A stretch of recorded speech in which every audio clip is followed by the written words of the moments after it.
Bonjour à tous, bonne semaine. Une semaine endiablée, la nouvelle lune du Verseau, la nouvelle lune du Verseau qui nous invite à réfléchir à l'avenir. Pluton, bien sûr, qui est rentré dans le Verseau. On commence la semaine, la lune est en Sagittaire avec Mercure qui va passer sur Pluton. Une fois par an, eh bien, il y a une conjonction qui nous amène à aller chercher au fond de nous ce qui est vraiment important, ce qui fait sens, à nous introspecter, à faire ressortir des secrets, à aller vraiment chercher au plus profond de soi, quelque part, une conscience de ces ténèbres, de cette ombre qui nous empêche d'avancer. Mais cette semaine, c'est aussi le nouvel an chinois. Des milliards de personnes vont fêter cet événement qui est très important, qui est planétaire, vont partir en vacances, vont partir en voyage. Et moi-même, eh bien, pour le nouvel an chinois, j'organise un petit voyage avec ma fille, histoire de se mettre dans ces nouvelles énergies feng shui. Bon, certains le savent peut-être, je suis passionnée de feng shui. Je suis passionnée aussi d'astrologie chinoise, même si je n'ai pas la même compétence par rapport à l'astrologie plus traditionnelle, mais c'est aussi une corde que j'ai à mon arc et que j'aime beaucoup pratiquer à certains moments, surtout quand je fais de la rénovation. Eh bien, le feng shui vient me raconter des choses très positives pour organiser ma maison. Alors, vous aurez une vidéo sur ces sujets, hein. J'ai préparé une vidéo sur le changement d'énergie parce qu'avec ce nouveau cycle du calendrier chinois, eh bien, nous rentrons dans une nouvelle énergie. On quitte l'énergie 8, l'énergie de la montagne, pour aller vers l'énergie du feu, l'énergie de la lumière, l'énergie du neuf. Et j'ai une vidéo sur le coude qui va bientôt sortir pour vous expliquer un petit peu cela et pour l'utiliser dans vos affaires, dans votre carrière, dans votre vie de tous les jours, dans votre vie affective, comment vous pouvez utiliser au mieux ces énergies du neuf. Donc, on commence la semaine.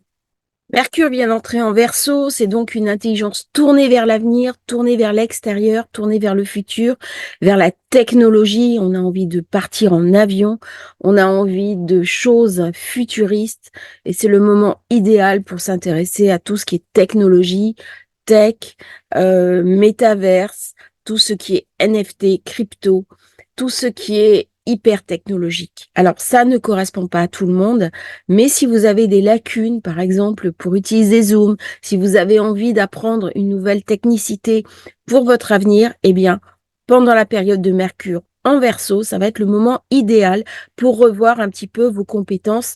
Ce sont des compétences qui peuvent vous aider non seulement dans votre vie personnelle, mais surtout dans votre carrière, dans votre vie professionnelle, parce que dans les temps qui viennent, nous allons de plus en plus jouer avec les nouvelles technologies. Donc, même si vous vous sentez mal à l'aise, je sais qu'il y a beaucoup de femmes qui suivent cette chaîne, qu'il y en a un certain nombre qui peuvent se sentir dépassées. Ne vous inquiétez pas, c'est aussi le cas de certains hommes. C'est collectif, mais à un moment donné, c'est important de pouvoir faire du rattrapage. Et pendant la période Mercure en Verseau, c'est le moment idéal. Hein. C'est donc une semaine qui va nous parler d'avenir, de futur, presque de futurologie.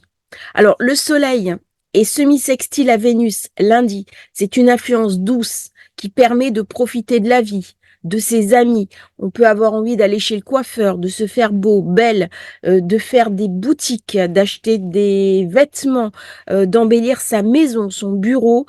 On va être un petit peu dépensier avec cet aspect-là. Hein. Mercure va entrer en conjonction, bien entendu, avec Pluton. C'est un des points forts de cet horoscope. Ça amène de la profondeur, de l'intensité, de la réflexion en communication. On peut découvrir des secrets, on peut interroger, sonder les autres, acquérir une compréhension approfondie de certaines choses mystérieuses.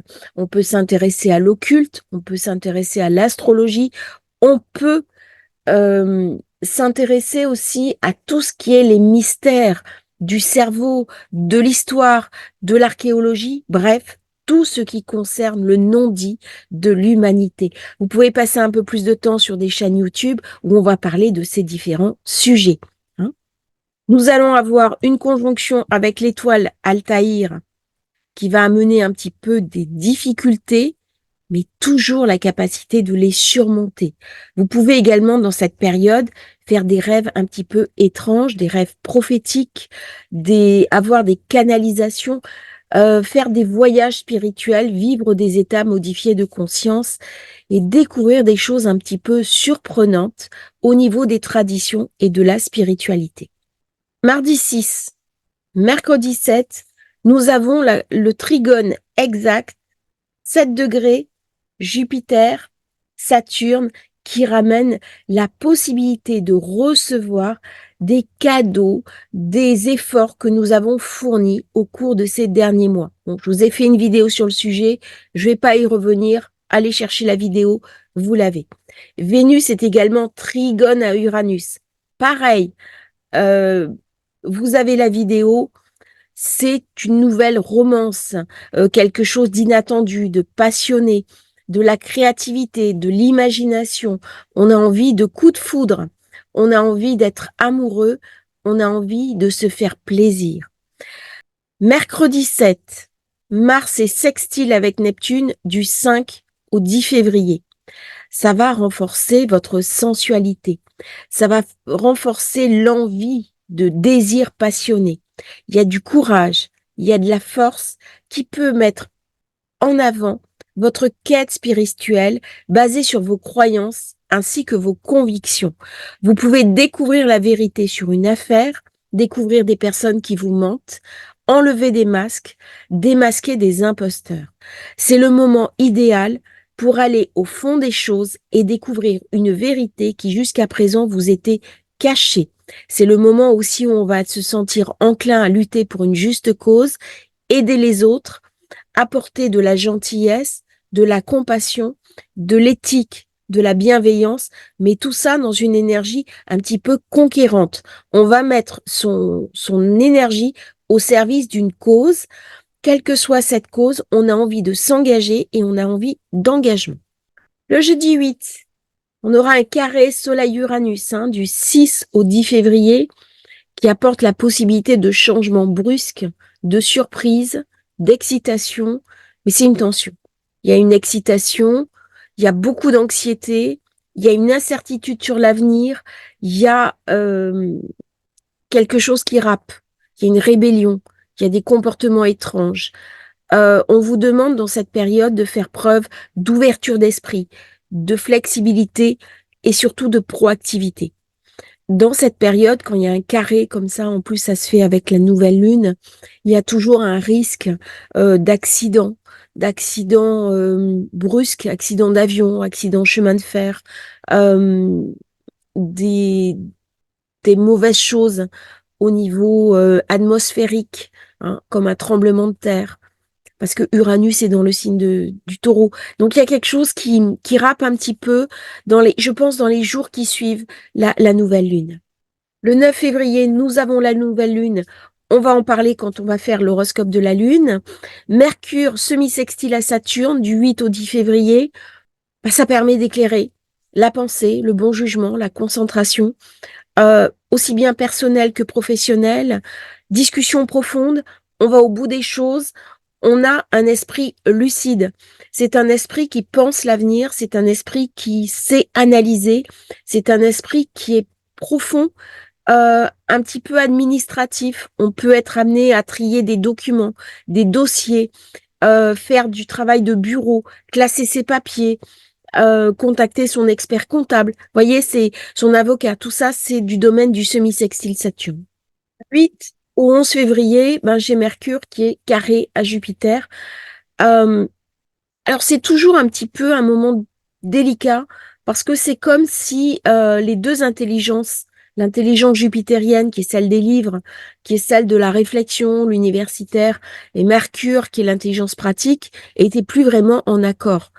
Donc, c'est important dans ce moment d'admettre qu'il peut y avoir un manque de concentration, on peut être repris par un TDA, on a du mal à se concentrer, on peut avoir plus de procrastination, on peut faire aussi des erreurs de jugement, des fautes, parce qu'on va être un petit peu décorrélé de la réalité. Donc on a tendance à partir un peu dans ses pensées sans voir les implications de ses actes et de ses décisions. Donc c'est à un moment donné où en particulier les personnes qui ont du pouvoir, qui sont dirigeants d'entreprise, qui gèrent d'autres personnes, des politiques, de faire très attention parce que la période est un petit peu tendue, hein, du 8 au 11 février, on manque un petit peu de pragmatisme. Donc n'hésitez pas à aller écouter les autres, les entendre, parce qu'il y a d'autres aspects qui vous permettent quand même de passer le cap de manière positive. On passe maintenant à l'étude de la Lune pour cette semaine. Alors, la Lune, c'est aussi le public, les réactions du public, les personnes, c'est aussi nos émotions, c'est aussi un éclairage. On parle de certaines civilisations utilisent la Lune pour leurs horoscopes et d'autres le Soleil. La Lune, c'est ce qui éclaire la nuit, c'est ce qui éclaire nos ombres intérieures. C'est ce qui nous dirige aussi d'une certaine manière et c'est nos pensées les plus profondes, c'est nos inconscients. Et elle passe par les 12 signes à peu près toutes les 4 semaines. Alors, lundi, elle est en Sagittaire. Le Sagittaire, c'est un signe de feu, c'est un signe enthousiaste, optimiste, plein d'énergie. Il est aventureux. Et Mercure, eh bien, qui est la communication, traverse Pluton une fois par an. Donc, c'est juste aujourd'hui. Donc, l'alliance des deux va donner un intérêt marqué pour tout ce qui est psychologie, pour tout ce qui est compréhension. Le Sagittaire, c'est aussi le guide, c'est aussi l'initiateur. Et c'est très intéressant de voir cette articulation qui se met en place au niveau des planètes entre ce Sagittaire, cette conjonction qui a lieu cette semaine au degré exact, qui vient nous ramener quelque chose du passé, et Mercure qui justement est sur le degré zéro, sur le degré du commencement du Verseau avec Pluton. Mercredi, la Lune sera en Capricorne, un signe de terre conventionnel, stable, responsable. C'est un moment de s'intérioriser, c'est un moment de travailler. C'est très bon pour les affaires, d'autant que la Lune sera en harmonie avec Jupiter et Saturne. Jupiter qui est la planète de l'expansivité, qui est la planète des opportunités, de la croissance, de la chance. Saturne, c'est la responsabilité, c'est la planète qui gouverne, bien entendu, le Capricorne. Et à un moment donné, la Lune sera en harmonie avec Saturne et elle va amener beaucoup d'entrain, d'accomplissement, des opportunités, de la chance, de la protection et l'envie de s'engager dans son travail. Mercredi, c'est donc un jour excellent pour travailler, pour euh, pour prendre en main son destin, pour avancer, pour décider aussi au niveau professionnel. C'est un moment idéal pour atteindre ses objectifs, surtout en fin de journée, passer un entretien d'embauche, poser des choses agréables. Elle a formé un petit aspect, donc jeudi, avec Vénus. Cette conjonction qui se passe en fin de journée, le 7, c'est un moment agréable, c'est un moment où on peut profiter de la vie, on peut sortir, on peut avoir envie de faire un repas à l'extérieur, prendre un moment avec son partenaire ou sa partenaire de vie, passer un moment agréable, un dîner aux chandelles, enfin quelque chose de vénusien, profiter de cet instant, ça commence à peu près à 21h. Bon, voilà, un petit peu avant, on peut organiser quelque chose de sympathique qui nous fasse plaisir pour justement profiter de ce moment positif de la semaine. En plus, Vénus sera bien aspectée par rapport à Uranus, donc c'est vraiment le moment de se faire plaisir. Donc, allez, une belle journée, jeudi. Il y a pas mal d'aspects positifs. C'est une journée qui devrait bien se passer. Ça devrait être une journée agréable et qui finira de manière encore plus agréable.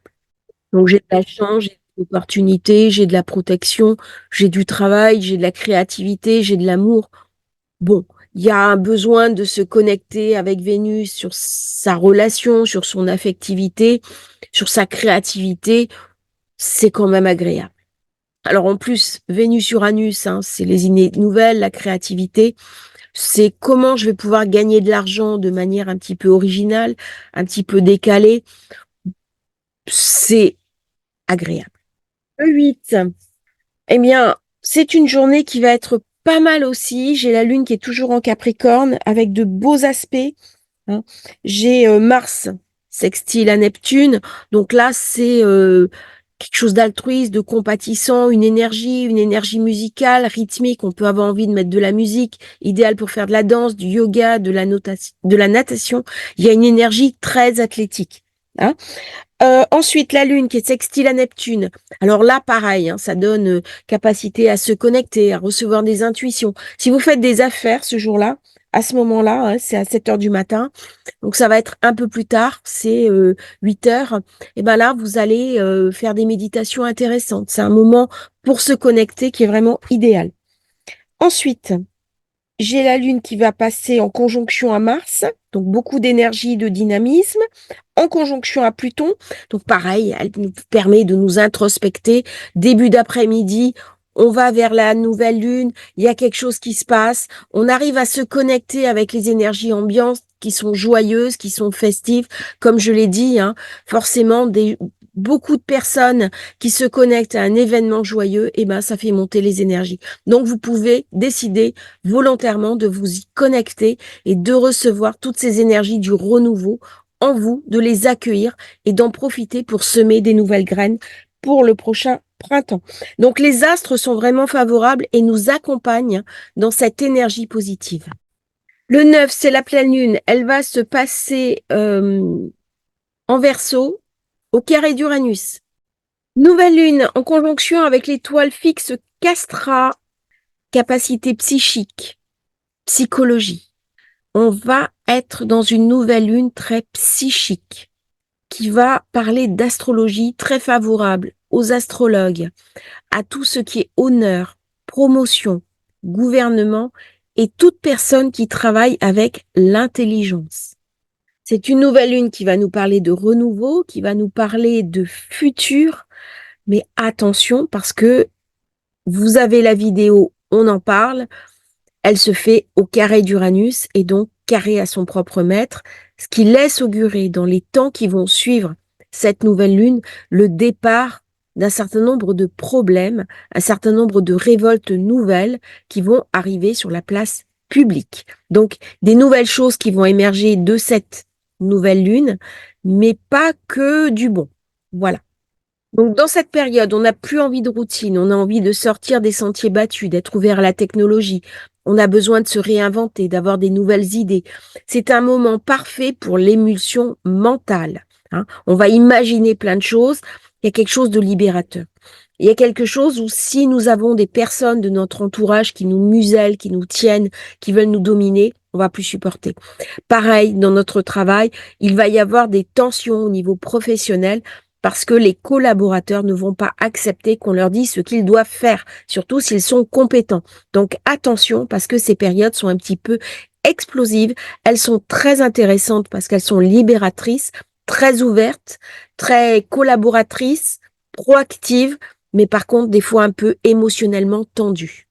Samedi, la lune sera toujours en Verseau, par contre je vais avoir le début du carré Jupiter-Mercure. Il n'y a pas vraiment d'énergie négative, mais il y a un peu de tension. Hein. C'est-à-dire, Mercure, il est surgonflé. On peut faire des projets, mais nos projets, il va falloir qu'on revoie tout ça. C'est comme s'il y avait des échanges, des discussions, des partages, de la communication pour réactualiser quelque chose. C'est-à-dire quelque chose qui s'est mal mis en place et je dois le revoir. C'est un moment idéal pour se remettre en question, pour avoir une discussion, un échange proactif, parce que ça va permettre, le carré amène toujours beaucoup d'énergie. Et donc, face à un conflit, face à une difficulté, eh bien, je peux, si je sais le gérer, trouver un angle d'approche qui est différent, beaucoup plus dans la compréhension de l'autre.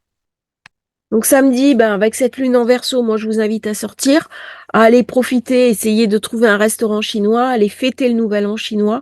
Prenez des biscuits, il y a des biscuits avec les vœux à l'intérieur, les petites phrases de sagesse. Profitez-en. Hein. Connectez-vous sur ces énergies de joie, de partage, d'opulence. Les Chinois sont très branchés sur l'opulence, sur en plus, c'est l'année du dragon. C'est vraiment une année positive. Et si on sait choisir ses énergies, eh bien, ça nous change un petit peu notre manière de voir le monde. Et c'est intéressant aussi en corrélation avec ces énergies du Verseau, donc d'accueillir le nouveau qui vient, qui est un renouveau uranien.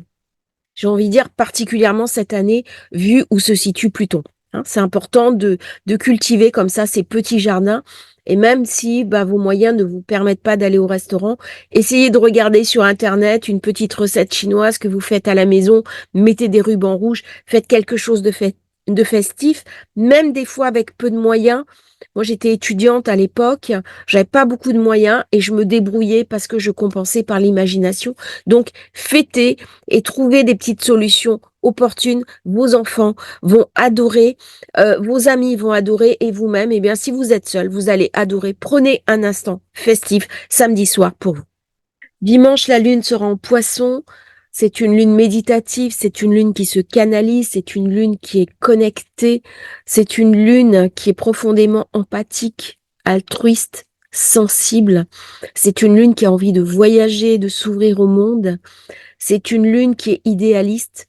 C'est une lune positive, c'est une lune généreuse, c'est une lune ouverte. Elle reçoit de très bons aspects en plus. Le matin, Saturne, Jupiter. Elle va rentrer en conjonction avec Saturne. Dans la nuit, elle fait un sextile avec Jupiter. Je suis fatiguée. Et le soir, elle fera un bon aspect à Uranus. Donc, une belle journée. Une journée où on peut profiter, où on peut aller visiter un musée, écouter un chant liturgique, aller en forêt, se connecter avec les dévas, faire un cercle de prière, faire quelque chose offrir des pierres, des cristaux à la terre, se connecter avec son chamanisme naturel, aller se baigner, aller se connecter avec les énergies de l'eau. Bref, dimanche, une très belle journée après cette nouvelle lune et en période de montée énergétique de Nouvel An chinois. Je vous remercie d'avoir suivi cette vidéo. Je vous souhaite une merveilleuse semaine, merveilleux Nouvel An chinois à tous, plein de bonheur, plein de prospérité, un bon passage dans le cycle 9. La vidéo arrive. Et puis, n'oubliez pas de liker, de vous abonner à la chaîne. Et si vous souhaitez commander pour fêter le Nouvel An chinois votre thème de naissance, votre révolution solaire, eh bien, vous me contactez dans la description. Belle journée à tous et à bientôt pour un nouveau partage sur Astrologie Facile.